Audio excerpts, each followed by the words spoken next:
Welcome to Matrix Basements and our Ugliest Basement contest. We're looking to find Chicagoland's ugliest basement and award them with the opportunity to have a complete basement makeover valued at $25,000. And I think I'd like to show you a little bit about what we do and how we're different. As you can see, we have an inventory of product, and our product is what makes our company so special. Bailey's normally not allowed in the warehouse. It's a little too dangerous for him. You can see here's a raw panel, 4x8. Contractors, when they build a wall, they use 2x4 studs and drywall and fiberglass insulation. This is all in one. This is the quickest and easiest way to explain this is that it's a pre-made wall that's impervious to water and moisture damage, and it goes into a metal track. The panels snap together like Legos, and then what you have are vertical seams every 4 feet that they finish so that the wall is seamless and paintable. So this is kind of a raw version of how the product looks when it's installed. And then in the conference room where we just were, that's the finished side of the same wall. People found out a little bit about our product and how we're different, and I believe that's why we've had so many submissions, because not only do they want a new pretty basement, they want a basement that's going to last forever, that they'll never have to remodel again. So we've narrowed it down to 4 finalists, and boy, there's a lot of ugly basements in Chicago. Come on and see for yourself who has the ugliest basement in Chicago. We're looking to find one lucky winner to award a $25,000 gift certificate for a basement finishing project on Matrix Basement Systems.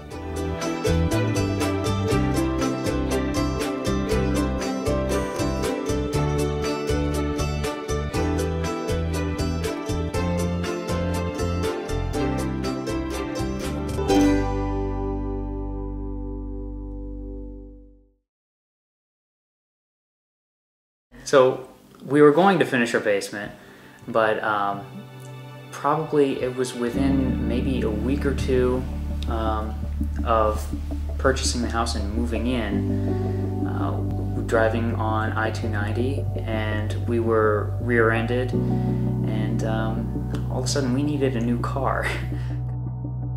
We were pulling onto the on-ramp of I-290 right in front of a large retail area, and we were rear-ended by a gentleman going well over 70 miles per hour. He hit us so hard we bumped into the next lane, missing traffic, which was good for everyone else. Barely. And the damage was extensive. Our trunk was put into our back seat.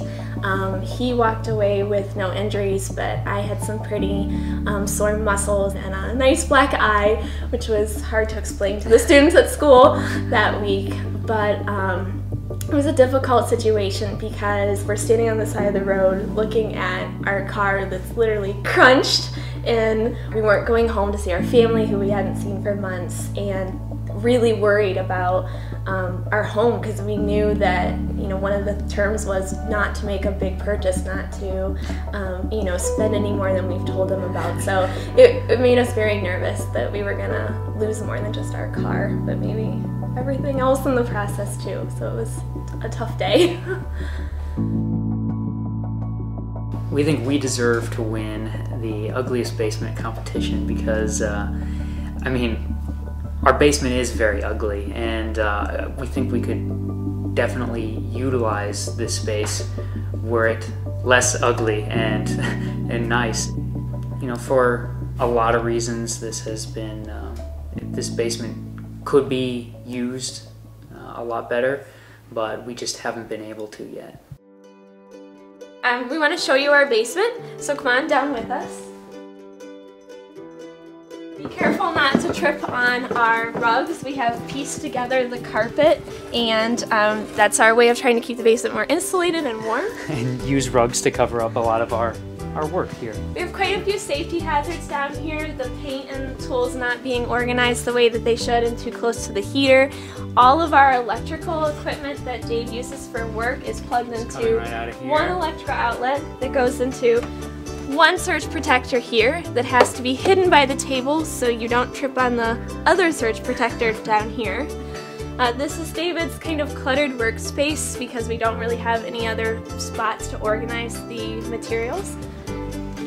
We would love to be able to help him organize his collectibles and to hang some things on the wall, but the concrete just makes that impossible.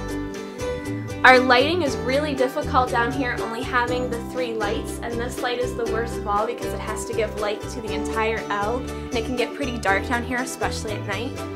And it doesn't always turn on when you want it. No.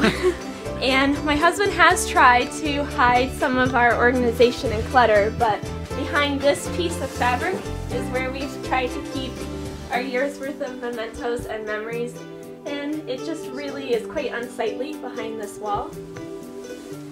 And we have a little more that we're covering up with the carpet pieces that we put together from upstairs with our rugs here. And around this corner is our dungeon. It's the area that gets no light whatsoever and no heat because of the way the air ducts are installed, and it's very dark down here. It can get very damp down here, and you really need a flashlight to be able to come down and find anything or get anything organized. And it can be a pretty frustrating process. I'm Dave. And I'm Jen, and we wanted to thank Matrix Basements for coming into our home to see our ugly basement, and we're really hoping that we're the winners of the Ugliest Basement contest.